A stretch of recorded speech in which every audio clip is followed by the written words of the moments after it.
High guys, welcome back to our clone gaming. Guys, நான் வந்து ஒரு போஸ்ட் போட்டிருந்தேன். ப்ரோ, எனக்கு வந்து கொஞ்சம் ஸ்குவாடு தேவை அப்படின்னு சொல்லிட்டு அதை பார்த்துட்டு நம்ம சப்ஸ்கிரைபர் ஒருத்தர் வந்து கமெண்ட் பண்ணியிருக்காரு. Bro please join to your team bro, please my UID அப்படின்னு சொல்லிட்டு. இப்போ நான் ஒரு யூஐடியை போட்டு அவர் யாருன்னு உங்களுக்கு காமிச்சிடுறேன் கைஸ். இதே மாதிரி எல்லோரும் நம்ம சப்போர்ட் கொடுத்தீங்கன்னா எல்லாம் கொஞ்சம் நல்லாயிருக்கும் கைஸ்.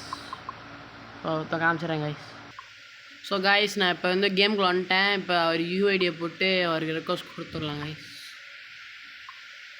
ஓகே, அவர் பேர் சஞ்சய்னு வச்சுருக்காரு. ஸோ ஓகே கைஸ், இதுதான் கைஸ் அவரோட ஐடி. பார்த்துக்கோங்க, 50வது லெவலு ஹீரோய்க்கில் இருக்கார். ஓகே கைஸ், இவ்வளோ மேக்ஸிமம் இல்லை. நான் ரிக்வஸ்ட் வந்து கொடுத்துட்டேன் கைஸ். ஸோ இதே மாதிரி நம்ம எல்லாருக்கும் தொடர்ந்து சப்போர்ட் பண்ணுங்கள். So thank you, bye bye.